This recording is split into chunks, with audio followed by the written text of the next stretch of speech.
Shalom, selamat pagi Bapak Ibu sedang jemaat yang dikasihi oleh Tuhan. Puji syukur kita panjatkan kehadirat-Nya, karena kasih karunia-Nya kita masih beri kesempatan bersama-sama untuk melakukan ibadah Jumat Agung walaupun dalam keadaan yang berbeda. Bapak Ibu sedang jemaat sekalian, mari kita berdiri, kita akan memulai ibadah kita. Saudara-saudara yang dikasihi Tuhan Yesus Kristus, selamat merayakan dan memaknai Jumat Agung. Hari ini kita berkumpul untuk beribadah dan mengenang serta menghayati kematian Tuhan kita Yesus Kristus di kayu salib. Dengan menghayati sengsara dan kematiannya, kita ingin semakin menyadari betapa besar kasih-Nya kepada kita, sehingga Ia rela menyerahkan nyawanya sendiri. Melalui jalan salib, Yesus telah mengerjakan karya keselamatan bagi dunia ini, dan dosa kita telah diselesaikan oleh Kristus secara sempurna. Sebagaimana perkataannya di kayu salib, yang juga menjadi tema ibadah ini, sudah selesai. Sundun. Untuk itu, mari kita menyiapkan hati, menyembah Allah, dan mengalami perjumpaan dengan Dia dalam ibadah kita ini.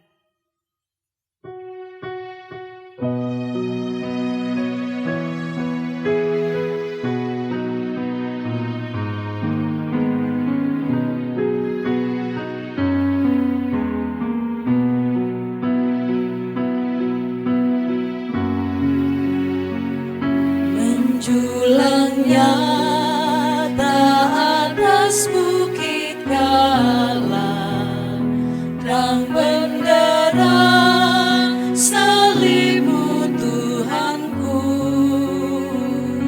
Dari sinarnya yang menyala-nyala, memancar kasih agung dan restu. Seluruh umat insan mengada ke arah cahaya kasih yang mesra, bagai pelangi yang terang merindukan di ufuk timur pagi merekah.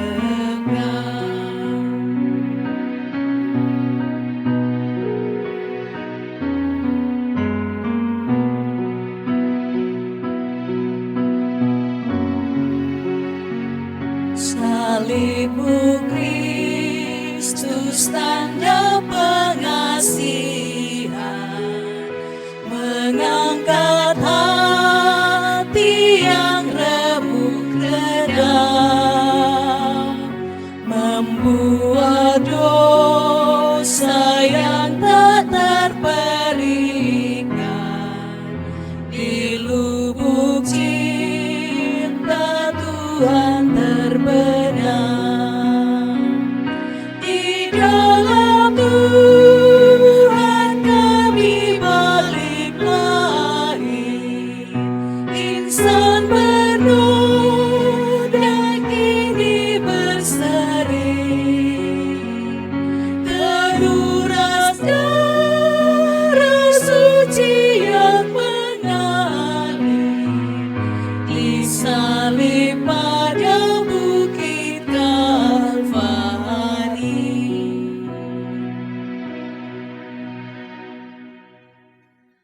Pertolongan kita adalah dalam nama Tuhan yang menjadikan langit dan bumi. Amin. Salam dari segala orang kudus kepada kamu. Kasih karunia Tuhan Yesus Kristus dan kasih Allah dan persekutuan dengan Roh Kudus menyertai kamu sekalian. Dan menyertaimu juga. Silahkan duduk. Kita akan membaca Mazmur puji-pujian dari Mazmur pasal 22 ayatnya yang kedua sampai ayat yang ke-16. Mazmur puji-pujian dari Mazmur pasal 22 ayat 2 sampai ayatnya yang ke-16. Allahku, mengapa kau tinggalkan aku? Allahku, Allahku, mengapa engkau meninggalkan aku? Aku berseru, tetapi engkau tetap jauh dan tidak menolong aku. Allahku, aku berseru-seru pada waktu siang, tetapi engkau tidak menjawab. Dan pada waktu malam, tetapi tidak juga aku tenang. Padahal engkaulah yang kudus yang bersemayam di atas puji-pujian orang Israel. Kepadamu nenek moyang kami percaya. Mereka percaya dan engkau meluputkan mereka. Kepadamu mereka berseru-seru dan mereka terluput. Kepadamu mereka percaya dan mereka tidak mendapat malu. Tetapi aku ini ulat dan bukan orang, celah bagi manusia, dihina oleh orang banyak. Semua yang melihat aku mengolok-olok aku. Mereka mencibirkan bibirnya, menggelengkan kepalanya. Ia menyerah kepada Tuhan. Biarlah Dia yang meluputkannya. Biarlah Dia yang melepaskannya. Bukankah Dia berkenan kepadanya?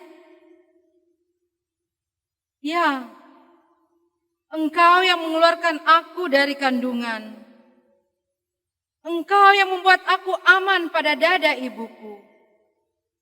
Kepadamu aku diserahkan sejak aku lahir. Sejak dalam kandungan ibuku, Engkaulah Allahku.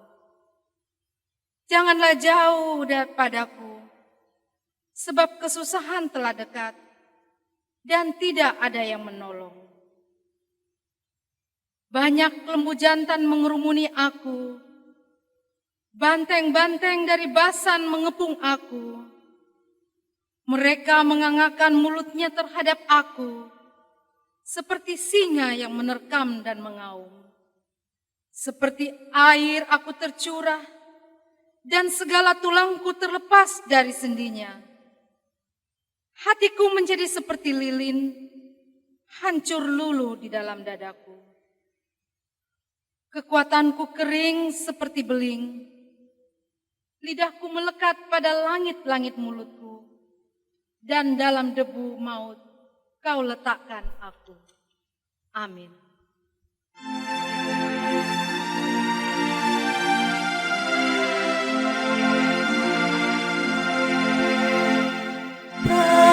Kali aku berkabung, ku semakin dikepung. Pihak suka bergabung, dan kadungnya menderu. Siapa aku dengar, istana lulukangan, seperti ikaman maut. Hai, di manakah Allahmu? Kita bangkit berdiri.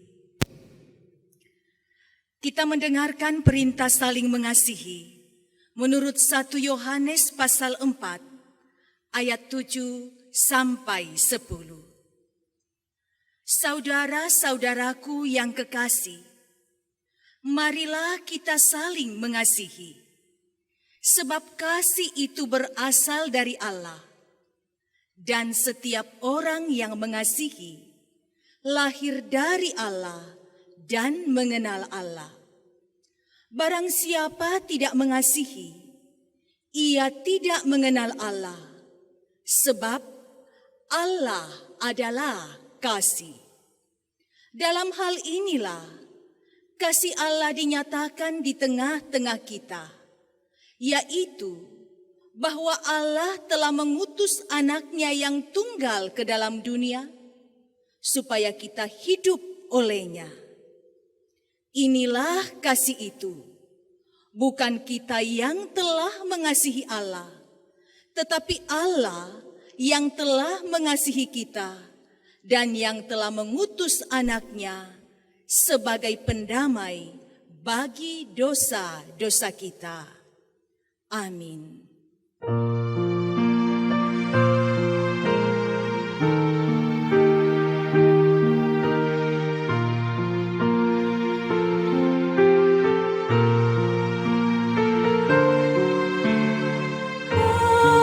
Kasih paling agung dari Tuhanku,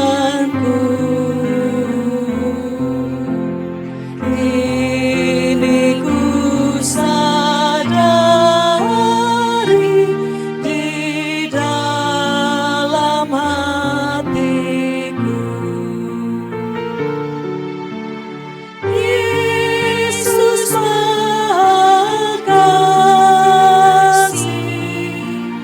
dan Maha Kudus, korbankan dirinya agar ku ditebus. Dia menaklukkan maut dan dosaku. Dia memberikan segalanya untukku.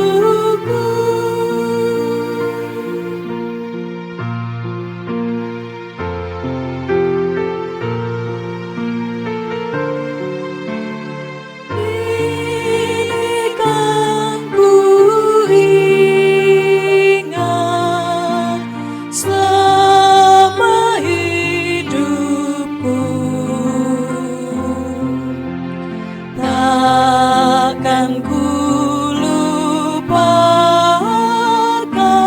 sepanjang umurku. Kan ku beritakan sekelilingku,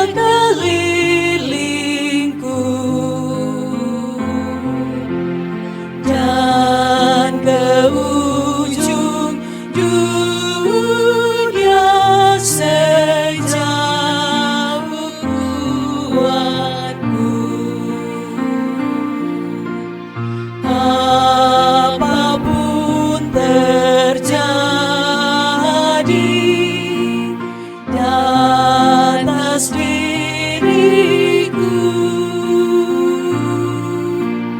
takkan ku lepaskan kasih-Mu, Tuhanku.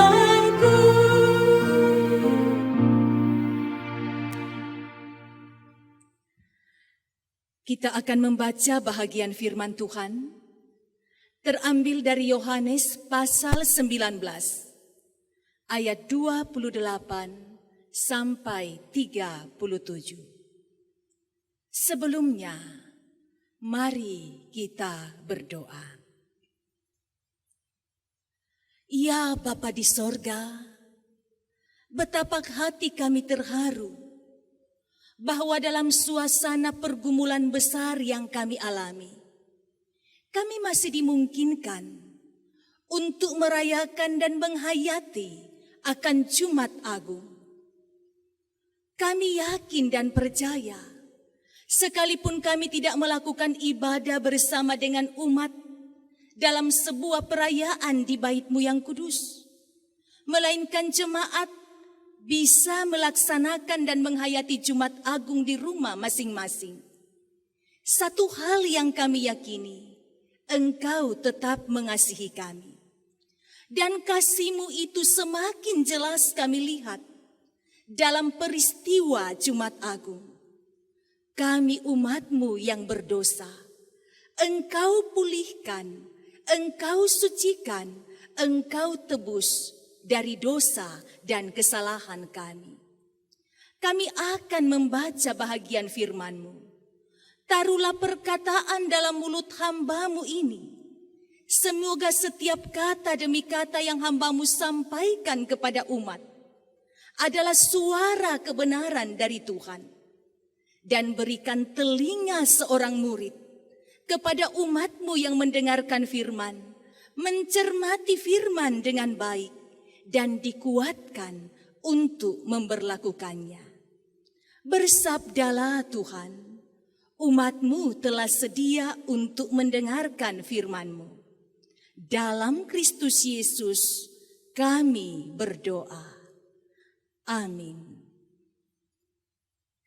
Yohanes 19 ayat 28 sampai 37. Yesus mati. Sesudah itu, karena Yesus tahu bahwa segala sesuatu telah selesai, berkatalah ia, supaya genaplah yang tertulis dalam kitab suci, aku haus. Di situ ada suatu bekas penuh anggur asam. Maka mereka mencucukkan bunga karang yang telah dicelupkan dalam anggur asam pada sebatang hisop, lalu mengunjukkannya ke mulut Yesus. Sesudah Yesus meminum anggur asam itu, berkatalah ia, sudah selesai. Lalu ia menundukkan kepalanya dan menyerahkan nyawanya. Karena hari itu, hari persiapan, dan supaya pada hari Sabat, mayat-mayat itu tidak tinggal tergantung pada kayu salib. Sebab Sabat itu adalah hari yang besar. Maka datanglah orang-orang Yahudi kepada Pilatus dan meminta kepadanya supaya kaki orang-orang itu dipatahkan dan mayatnya diturunkan. Maka datanglah prajurit-prajurit lalu mematahkan kaki orang yang pertama dan kaki orang yang lain yang disalibkan bersama-sama dengan Yesus.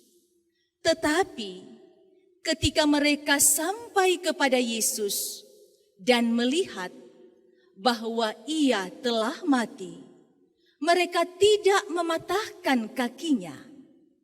Tetapi seorang dari antara prajurit itu menikam lambungnya dengan tombak, dan segera mengalir keluar darah dan air.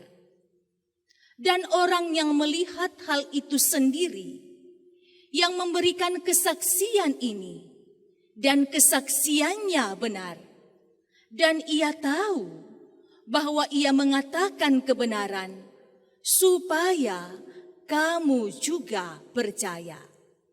Sebab hal itu terjadi supaya genaplah yang tertulis dalam kitab suci. Tidak ada tulangnya yang akan dipatahkan.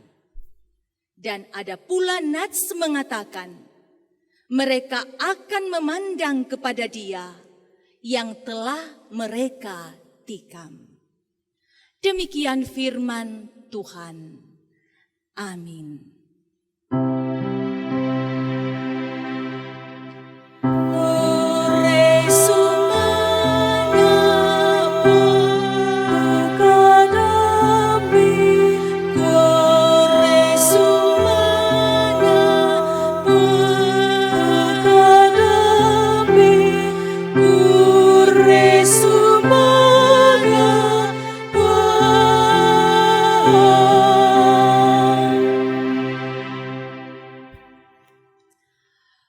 Tuhan, senang rasanya bisa menjumpai akan Bapak Ibu saudara-saudara, sekalipun perjumpaan kita hanya lewat media seperti ini.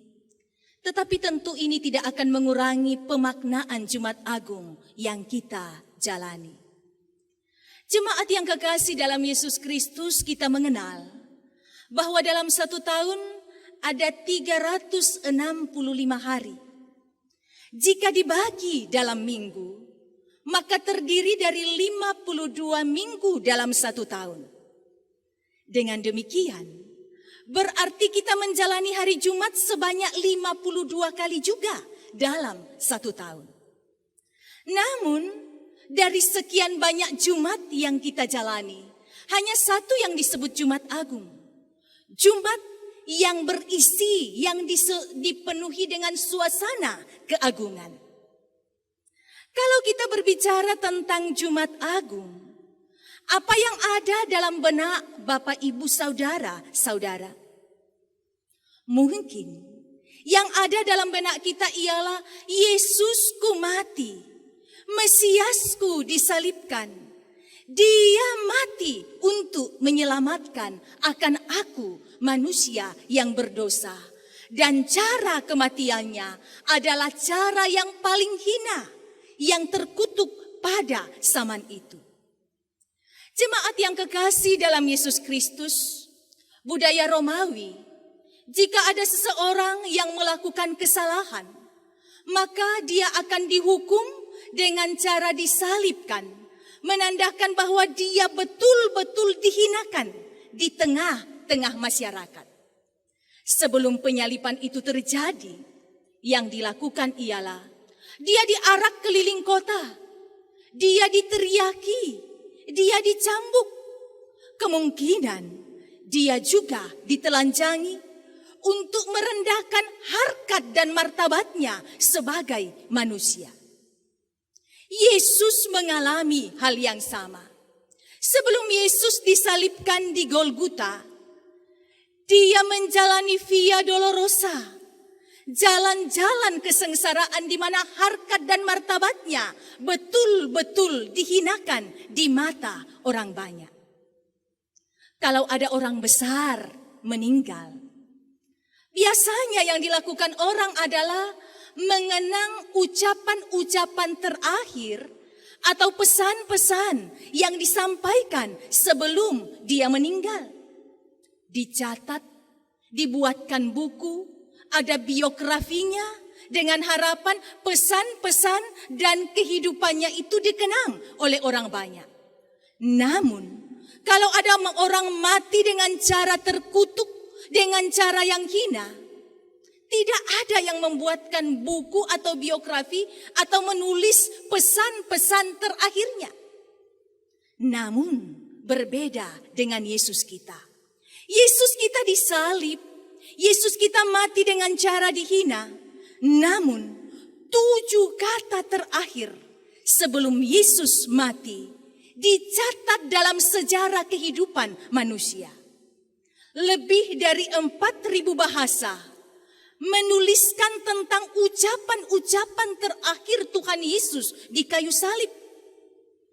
Ribuan buku ditulis tentang ucapan-ucapan terakhir Tuhan Yesus dan jutaan khotbah dibawakan untuk mengkhotbahkan dan memberikan pemahaman kepada jemaat apa maksud ucapan Tuhan Yesus di kayu salib. Apa maksudnya?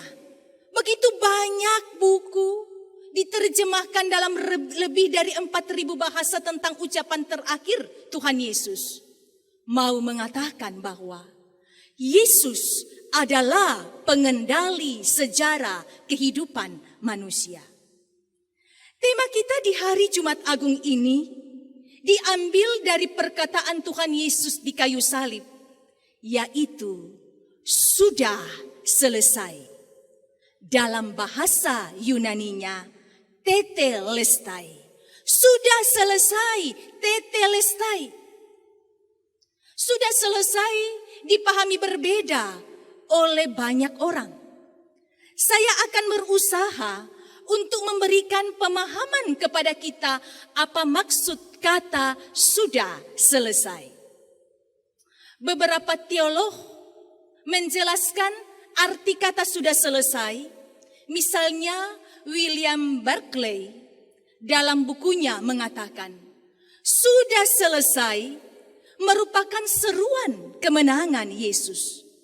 Dia tidak mengatakan sudah selesai dalam keadaan kesal atau kalah. Ia mengatakan sebagai orang yang menyerukan sukacita karena kemenangan. Tampaknya dia kalah di kayu salib. Tetapi sesungguhnya Yesus sangat menyadari dia menang. Lalu Awe Ping dalam bukunya mengatakan seperti ini. Ini bukan teriakan keputusasaan seorang martir yang tak berdaya. Ini bukan ungkapan keputusasaan bahwa akhir penderitaan telah selesai. Ini bukan akhir dari kekalahan. Tidak, ini merupakan pernyataan dari seorang penebus ilahi bahwa tujuan kedatangannya dari sorga ke bumi sudah selesai. Apa makna sudah selesai? Pertama, yaitu ini berhubungan dengan tujuan kedatangan Yesus. Sudah selesai, sangat erat hubungannya dengan tujuan kedatangan Yesus Kristus. Apa tujuan Yesus datang ke dunia? Apa misi Yesus datang ke dunia? Yohanes 3 ayat 34 mengatakan misi dan tujuan Yesus datang ke dunia. Makananku adalah melakukan kehendak Dia yang mengutus aku dan menyelesaikan pekerjaannya. Misinya adalah menyelesaikan pekerjaan Allah. Matius 20 ayat 28 mengatakan, sama seperti Anak Manusia datang, bukan untuk dilayani, tetapi untuk melayani dan memberikan nyawanya menjadi tebusan bagi banyak orang. Misi Yesus, tujuan Yesus datang ke dunia adalah memberi nyawa untuk menjadi tebusan. Arti penebusan adalah memberikan bayaran untuk mendapatkan sesuatu kembali. Misalnya, orang Toraja menggadaikan sawah, misalnya dengan 2 kerbau. Pada saat dia akan menebus kembali, maka harga yang sama 2 kerbau akan dibayarkan kepada orang yang pernah menerima gadai itu.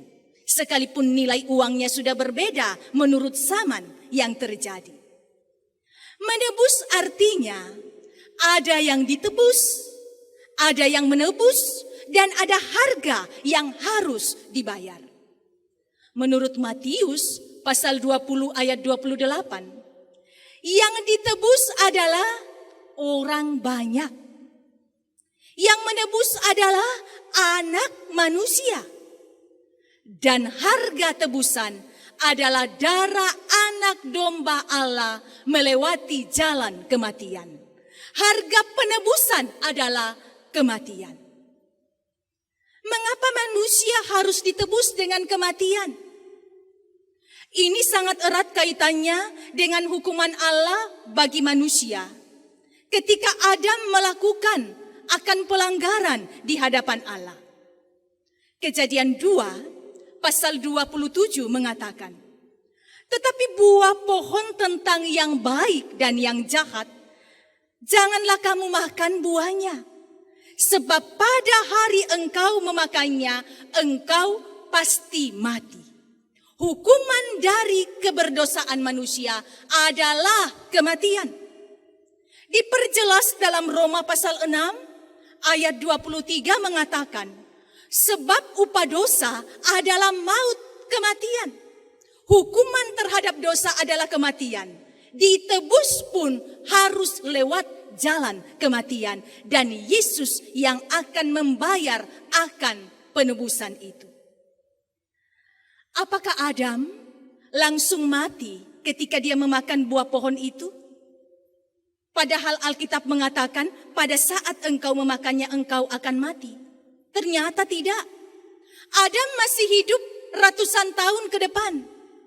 Jadi mati bagaimana yang dimaksudkan dengan pada saat engkau memakannya engkau akan mati? Yang dimaksudkan adalah mati rohani. Mati rohani terputusnya antara manusia dan Allah yang ada di atas. Tidak ada jembatan, tidak ada hubungan. Dan Yesus mau menjembatani akan keterpisahan antara Allah dan manusia dengan cara kematian. Ketika Yesus ada di kayu salib, ada satu ucapan yang untuk pertama kalinya kita mendengar Yesus menyapa Allah itu sebagai Allah dan bukan Bapa. Dalam banyak ucapan dan sapaan Yesus kepada Allah, Yesus selalu mengatakan ya Bapa. Tetapi ketika dia ada di kayu salib, dia mengatakan, Allahku, Allahku, mengapa engkau meninggalkan aku? Sebuah seruan yang mau menyatakan ketika Yesus berada dalam situasi di atas kayu salib, hubungannya dengan Allah terputus. Mau menyatakan keberpihakannya kepada manusia. Seperti ketika Adam jatuh ke dalam dosa, tidak ada lagi hubungan dengan Allah. Yesus merasakan pergumulan manusia dalam keterpisahan dengan Allah. Dia mengatakan, Allahku, Allahku, mengapa engkau meninggalkan aku? Yesus berpihak pada mati rohani yang dialami oleh Adam, umat manusia ketika berdosa. Dan baru sesudah itu, Yesus mengatakan, sudah selesai. Kematian Yesus adalah sebuah proses penebusan yang selesai. Dengan kematian Yesus, proses penebusan itu sudah selesai karena dia membayar dengan kematiannya. Hukuman manusia mati dibayar dengan kematian dari Yesus. 1 Korintus pasal 6 ayat 20 dan 1 Korintus pasal 7 ayat 23 bunyinya hampir sama, yaitu kamu telah dibeli dan harganya telah lunas dibayar. Dibeli, lunas dibayar, tidak ada sisanya. Yesus tidak membayar hanya 90% lunas, sehingga kita perlu menyelesaikannya sampai 100%. Yesus tidak membayar 50% lunas, sehingga kita manusia harus berusaha menyelesaikannya 100%. Yesus membayar lunas akan penebusan. Lalu apa yang harus kita lakukan karena penebusan itu sudah selesai dibayar? Yang harus kita lakukan adalah cukup percaya karena pekerjaan penebusan sudah selesai. Semuanya sudah lunas. Yang perlu kita lakukan ialah mempercayakan diri kita kepada Yesus. Namun banyak orang yang tidak percaya dan berpikir bahwa keselamatan harus diperoleh dengan usaha. Rajin ke gereja, memberikan persembahan, berdoa baca Alkitab dilakukan dengan upaya supaya saya diselamatkan. Efesus pasalnya yang kedua, ayatnya yang ke-28, ayat pasal Efesus pasal 2, ayat 8 sampai 9, lagi-lagi memperjelas bahwa keselamatan bukan karena usaha kita. Ayat 8, sebab karena kasih karunia kamu diselamatkan oleh iman. Kasih karunia, pemberian gratis, kamu diselamatkan oleh iman. Ini bukan hasil usahamu, tetapi pemberian Allah. Ini bukan hasil pekerjaanmu. Jangan ada orang yang memegahkan diri. Lagi-lagi Paulus mengatakan, keselamatan, penebusan adalah pemberian gratis dari Tuhan. Sehingga yang kita lakukan, kita perlu melihat ayat yang ke-10. Bunyinya, karena kita ini buatan Allah, diciptakan dalam Kristus Yesus untuk melakukan pekerjaan yang baik yang dipersiapkan Allah sebelumnya. Karena penebusan sudah tuntas, sudah selesai, maka yang perlu kita lakukan percaya kepada Allah, lalu melakukan pekerjaan yang baik yang telah dipersiapkan untuk kita. Sehingga kita meyakini bahwa penebusan selesai, percaya saja, lakukan perintahnya karena karya penebusan sudah selesai. Itu yang pertama. Hal yang kedua ialah sudah selesai mau mengatakan bahwa Allah telah menggenapi demonstrasi kasih-Nya kepada umat manusia. Allah telah menyelesaikan demonstrasi kasih-Nya kepada umat manusia. Sebuah cerita yang mungkin pernah kita dengar tentang seorang ayah bersama dengan seorang anak tunggal, mereka sangat saling mengasihi. Suatu hari mereka merencanakan untuk pergi memancing di laut. Si anak kesayangan, si anak tunggal mengatakan kepada ayahnya, "Ayah, bolehkah aku membawa seorang temanku untuk ikut memancing? Dia memang tidak sekeyakinan dengan kita, belum percaya Kristus. Tetapi aku ingin dia melihat bagaimana kita menceritakan kasih Kristus dalam kebersamaan kita dengan dia." Si ayah menyanggupi permintaan anak. Mereka memancing, makin masuk ke tengah laut.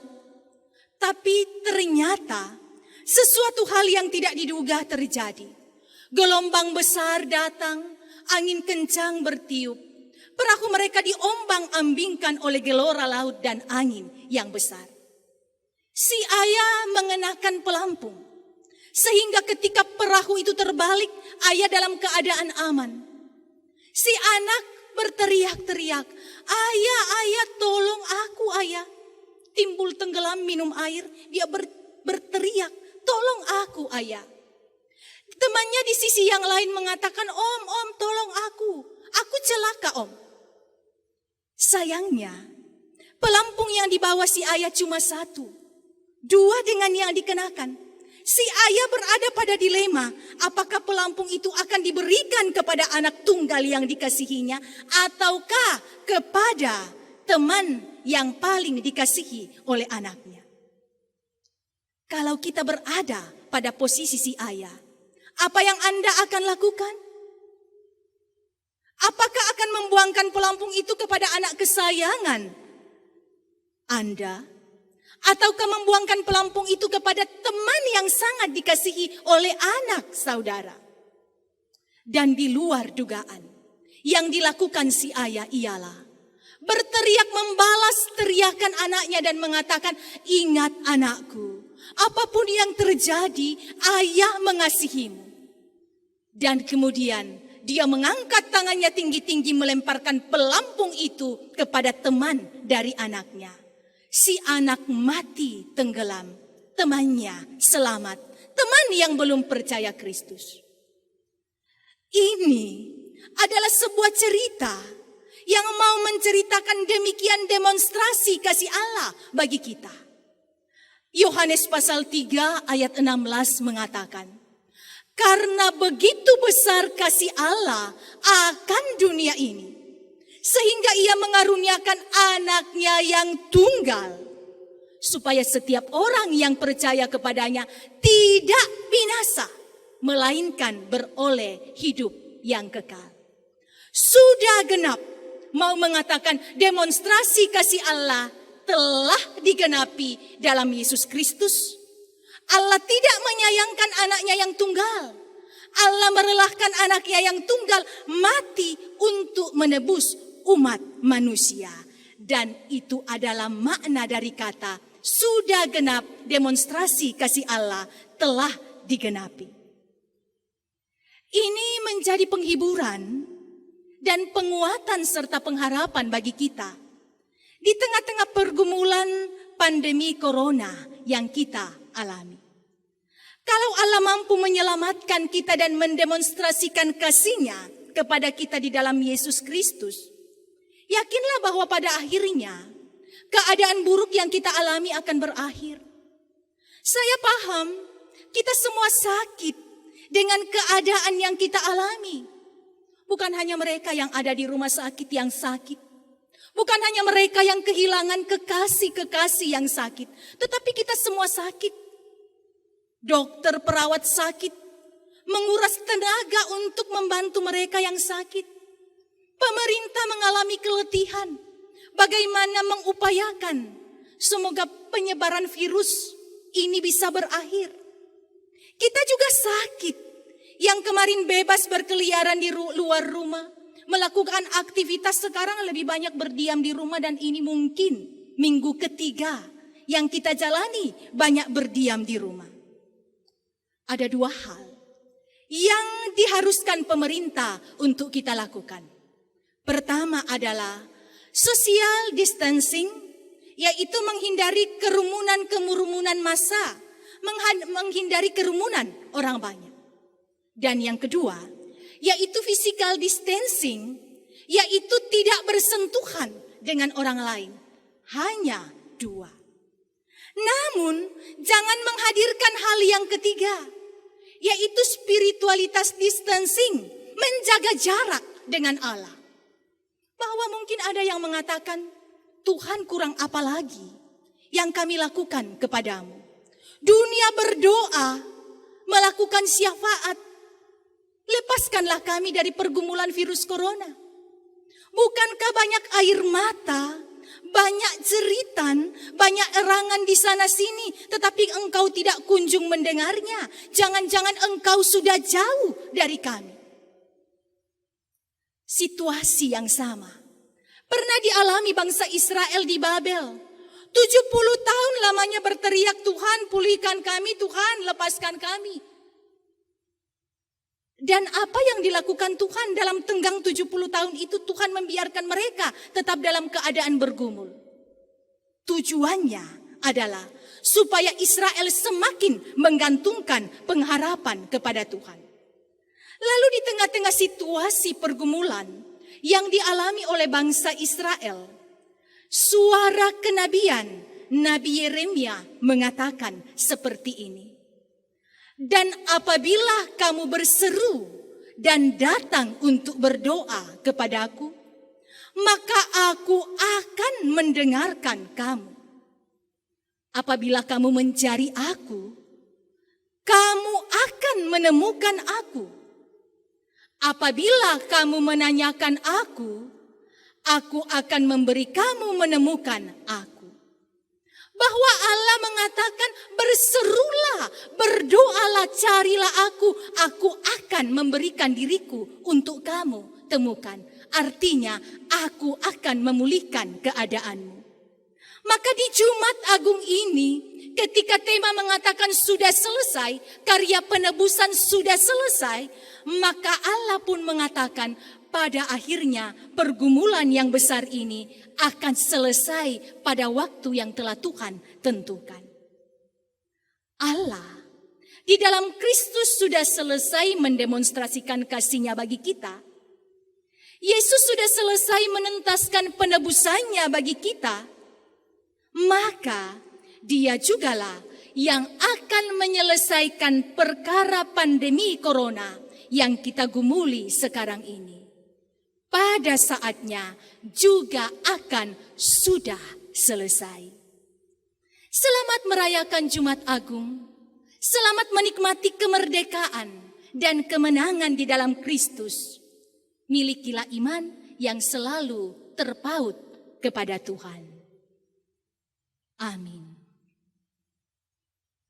Jemaat kekasih Tuhan, sejenak waktu mari kita datang mendekatkan diri kepada Tuhan. Dengan penuh kerendahan hati, kita belajar melihat akan dosa-dosa kita, akan kesalahan-kesalahan kita. Dosa yang membuat kita ini hina. Dosa yang membuat kita ini terkutuk. Dosa yang membuat kita ini terpisah dari Allah. Namun kita juga diingatkan, kita yang harusnya binasa karena dosa kita, begitu indah dan berharga di mata Tuhan. Yesus menyelesaikan misinya menyelamatkan kita, dan misi penyelamatannya sudah selesai. Allah mengasihi kita dan merelakan anaknya yang tunggal mati untuk kita. Datanglah kepada Tuhan. Akuilah keberdosaanmu.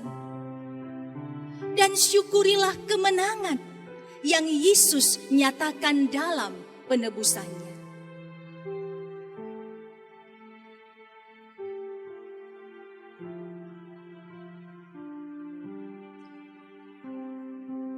Buatlah komitmen dalam hatimu untuk mempercayai penebusan itu dan mempercayai bahwa melakukan kehendak Bapa yang telah dipersiapkan bagi kita adalah hal yang kita lakukan di dunia ini.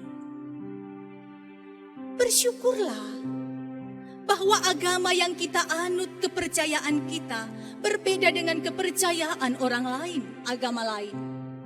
Kalau yang berdosa menghampiri yang mulia, Allah kita justru melakukan yang sebaliknya. Dia yang mulia turun mencari kita manusia yang hina. Syukurilah itu dalam harap dan doamu.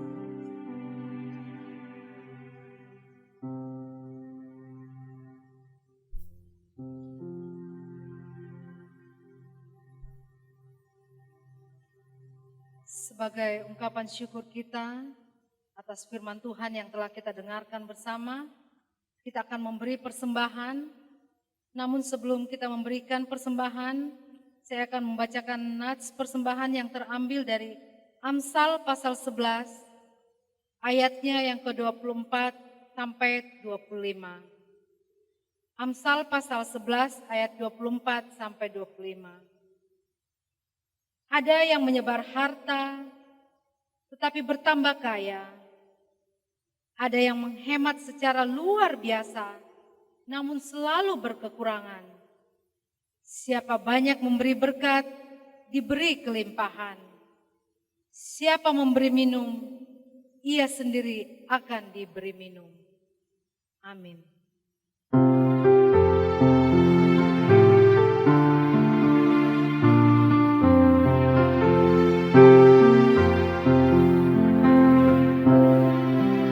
Di salibmu ku sujud, miskin buta dan lemah.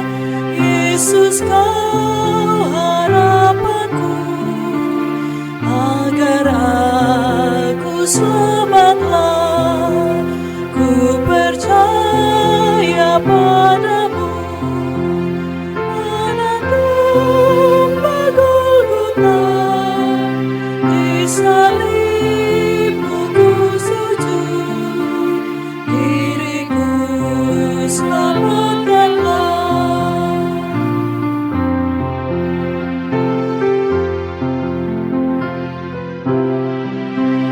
Dalam hidup yang cemar, ku rindukan Tuhanku. Suara Yesus terdengar, ku hapuskan dosamu. Ku percaya padamu, anak domba Golgota. Di salibmu ku sujud, diriku selamatkanlah. Mari kita teduhkan hati kita dan kita masuk dalam doa syafaat. Kita berdoa. Kami sangat dikuatkan dengan firman-Mu Tuhan. Firman yang memberikan jaminan kepada kami bahwa Engkau Yesus telah menyelesaikan karya penebusan-Mu bagi kami, yang juga tentu memberikan jaminan bagi kami bahwa pada akhirnya pergumulan-pergumulan yang kami alami juga akan Yesus selesaikan. Yesus akan menyelesaikan perkara bagi kami. Kami mengucap syukur bahwa sekalipun kami tidak bisa menikmati beribadah bersama dengan umat di Bait-Mu yang kudus, tetapi dengan menghayati dan merayakan Jumat Agung di rumah masing-masing dalam ibadah keluarga, ini tidak akan mengurangi hubungan keharmonisan dan kedekatan kami dengan Engkau. Bapa, tumbuhkanlah iman kami lewat firman yang telah kami baca dan dengarkan. Selalu Tuhan, kami datang membawa kepadamu dunia yang adalah ciptaan-Mu, Indonesia yang adalah milik kepunyaan-Mu, kami manusia yang Engkau kasihi, yang sementara bergumul untuk pandemi corona. Betapa kami tersiksa, betapa kami merasakan akan kecemasan dengan keadaan ini. Tuhan, Engkau memberikan pengharapan bagi mereka yang terinfeksi akan virus corona, yang dirawat di rumah sakit, ataupun isolasi mandiri di rumah masing-masing, juga yang menderita penyakit-penyakit lain. Tuhan, dalam Alkitab, kami banyak membaca dan mendengarkan Engkau mengasihi yang sakit, dengan banyak cara Engkau menyembuhkan. Lakukanlah itu kepada mereka yang sakit. Jika Engkau berkenan, buatlah mereka disembuhkan. Di dalam semua itu, bukan kehendak kami yang jadi, melainkan kehendak-Mu lah yang jadi. Namun pastikan bahwa di dalam Yesus ada keselamatan. Kami mendoakan akan mereka yang kehilangan kekasih-kekasih, yang meninggal karena terinfeksi virus corona, ataupun yang meninggal karena penyakit-penyakit lain. Berikan penghiburan bagi keluarga, untuk meyakini bagi kami orang percaya, kematian bukanlah akhir segalanya, tetapi sebuah proses memasuki kehidupan baru bersama dengan Yesus, dan inilah pengharapan kami. Berikan semangat, berikan sukacita, dan pengabdian dalam hati dokter, para dokter, dan perawat serta relawan yang memberikan diri mereka untuk merawat mereka yang sakit. Kami berdoa jaga kesehatan mereka. Kami berdoa lingkupi mereka dengan sayap pengasihan-Mu. Dan biarlah mereka melakukan pengabdian dengan penuh kasih kepada para pasien. Lewat sentuhan para dokter, perawat, dan relawan, semoga yang sakit dipulihkan. Kuatkan pemerintah untuk memikirkan tindakan-tindakan apa yang perlu diambil sehubungan dengan memutuskan rantai penyebaran virus corona. Semoga pemerintah Engkau berikan kebijaksanaan, tetap bersemangat, tidak jemu-jemu untuk memberikan himbauan dan informasi kepada masyarakat untuk hidup tidak banyak keluar rumah dan tidak melakukan kontak dengan orang lain, menggunakan masker untuk menjaga akan kesehatan. Kami berdoa Bapa di sorga bahwa keadaan perekonomian dunia termasuk di Indonesia terpuruk dengan adanya akan penyebaran virus corona ini.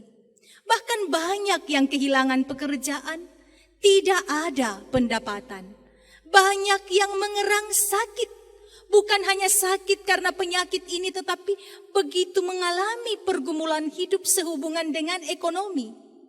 Tuhan, ulurkanlah tangan-Mu, berikanlah kesempatan kepada mereka yang mampu untuk menjadi uluran tangan pengasihan bagi mereka yang menderita kekurangan karena situasi buruk yang kami jalani.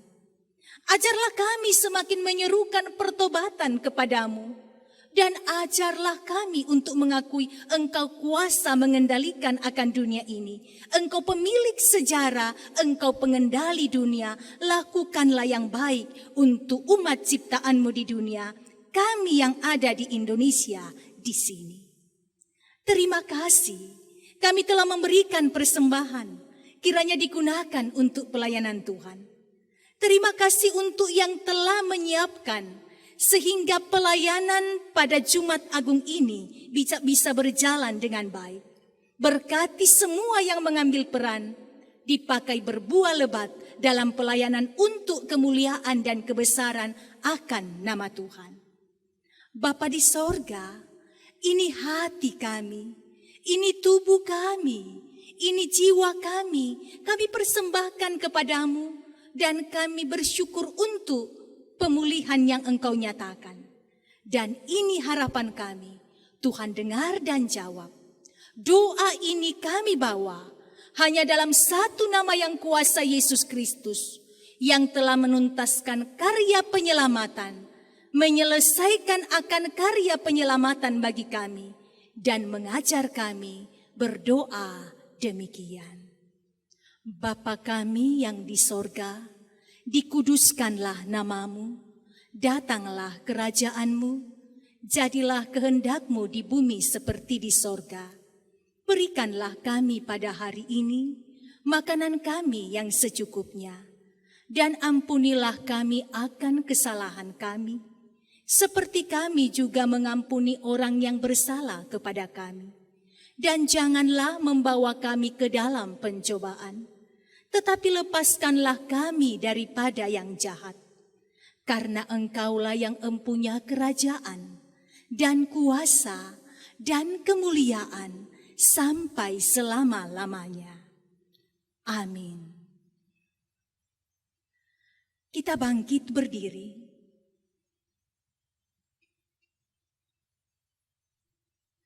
Dengarkanlah petunjuk hidup baru menurut Nahum 1 ayat 7 dan 8. Tuhan itu baik. Ia adalah tempat pengungsian pada waktu susah. Ia mengenal orang-orang yang berlindung kepadanya dan menyeberangkan mereka pada waktu banjir. Ia menghabisi sama sekali orang-orang yang bangkit melawan dia, dan musuhnya dihalaunya ke dalam gelap. Amin.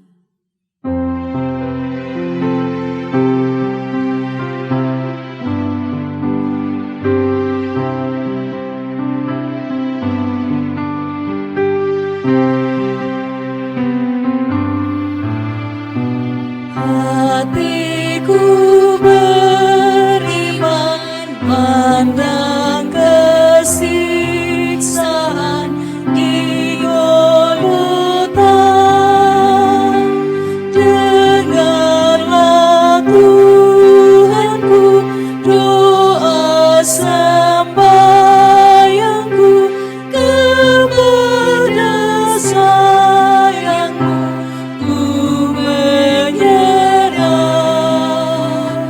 Ku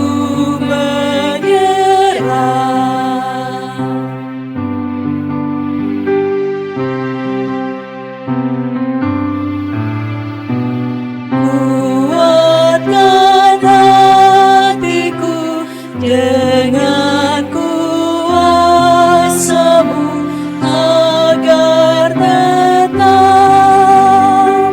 aku menjalani jalan ke negeri di mana Kau beri damai genap, damai genap. Umat Tuhan, pergilah dalam perlindungan kasih setia Tuhan, dengan setia hidup dalam kesetiaan kepada Allah, yang telah mengerjakan dan menyelesaikan dengan sempurna keselamatan bagi kita, dan terimalah berkat-Nya. Tuhan memberkati engkau dan melindungi engkau. Tuhan menyinari engkau dengan wajah-Nya dan memberi engkau kasih karunia. Tuhan menghadapkan wajahnya kepadamu dan memberi engkau damai sejahtera.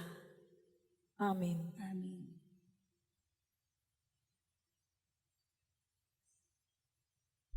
Sebelum kita mengakhiri ibadah kita pada Jumat Agung ini, kami mengucapkan terima kasih kepada semua yang telah mengambil bagian sehingga ibadah ini dapat berjalan dengan baik. Dan sesuai himbauan pemerintah, mari kita tetap menjaga kesehatan dan jika tidak perlu kita bekerja di luar, kita di rumah saja. Dan jika harus keluar, kita tetap memakai masker dan mencuci tangan yang bersih. Tuhan memberkati, selamat pagi. Kita akhiri ibadah kita dengan menyanyi dari Kidung Jemaat 341.